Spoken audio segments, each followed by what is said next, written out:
ताली बजाइए colonel JP Singh के लिए जो हमारे साथ 11 महीना से चल रहे हैं। आप सभी लोगों को सादर प्रणाम।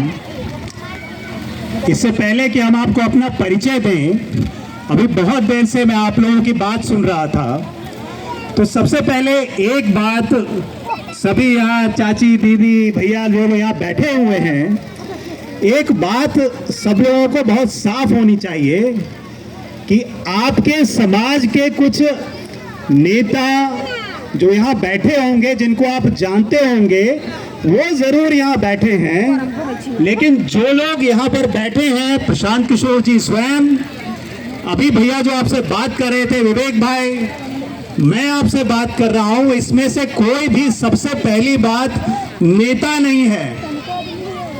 ना आपसे ये लोग जो यहाँ पर इतना हुजूम लेकर चल रहे हैं, कोई वोट मांगने नहीं आया है। और तीसरी बात, जब नेता है नहीं, वोट मांगने आए नहीं हैं, फिर भी अगर 11 महीना से पैदल चल रहे हैं, तो समझने की आपको ये जरूरत है कि चल क्यों रहे हैं, इसलिए आप यहाँ आए हैं, न कुछ आपको देने आए हैं।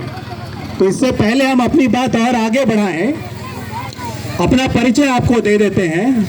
जैसा कि अभी बताया कि आप ही के बगल का प्रखंड, आप ही के जिले मुजफ्फरपुर से बगल में गायघाट प्रखंड है, और वहीं पर एक गांव है बलहा। तो बलहा के हम रहने वाले हैं, और जो आपके बच्चों की समस्या है, आज से 40 साल पहले भी हमारे साथ भी वही समस्या थी। क्या समस्या थी कि तकरीबन 40-42 साल पहले हमको भी 5 साल की उम्र में अपना गांव, अपना घर छोड़ देना पड़ा। और छोड़ करके ये नहीं कि मुजफ्फरपुर आ गए, बिहार में रहे, नहीं, बिहार से बाहर जाना पड़ा। और जाना आज की भी मजबूरी है, आज से 40 साल पहले की भी मजबूरी थी।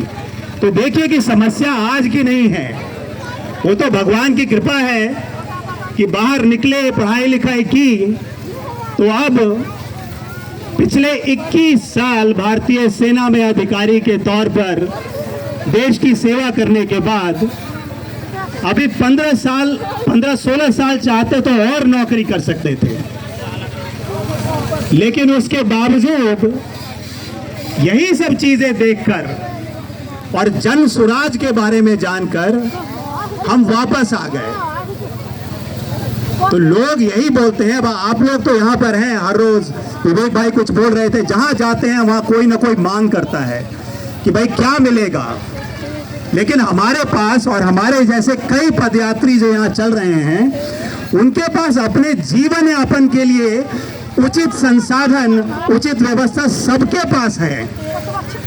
और प्रशांत जी के बारे में तो आप सब जानते ही हैं, लेकिन उसके बावजूद, सब व्यवस्था होने के बावजूद, अगर लोग 11 महीने से इस रोड पर पूरे बिहार में गांव-गांव भटक रहे हैं, तो कुछ मकसद जरूर होगा।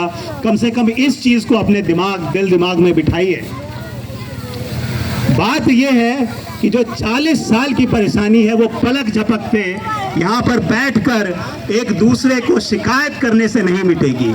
इस समस्या का जड़ कहाँ है, उसी को बताने के लिए और उसी को समझाने के लिए प्रशांत किशोर जी यहाँ आए हैं। और अब जब आप इनको सुनेंगे, जब उस बात पर ध्यान देंगे, बहुत अच्छी तरह समझाते हैं, तब आपको सही में पता चलेगा कि अपना गरीबी से, गुर्बत से, ये जो पलायन की समस्या है, यहाँ पर देख रहे हैं 80% महिलाएं बैठी हैं, 100 में से 80 महिलाएं बैठी हैं। कहाँ है मर्द? मर्द तो यहाँ है ही नहीं, उसको यहाँ रहने का कोई तरीका ही नहीं है, क्योंकि उसको कमाना है, घर में लाके बीबी बच्चों का, माँ बाप का सेवा के लिए पैसा भेजना है। तो ये समस्या, बच्चों की शिक्षा की समस्या, ये सब है क्यों? यही बात समझाने के लिए पिछले 11 महीने से जन स्वराज अभियान के तहत जनता का सुंदर राज लाने के लिए क्या करना पड़ेगा, प्रशांत किशोर जी घूम रहे हैं। और साथ ही, जैसे अभी भाई यहाँ खड़ा होकर सवाल पूछ रहे थे, यहाँ बहुत सारे युवा बैठे हैं और इतनी सारी महिलाएं बैठी हैं।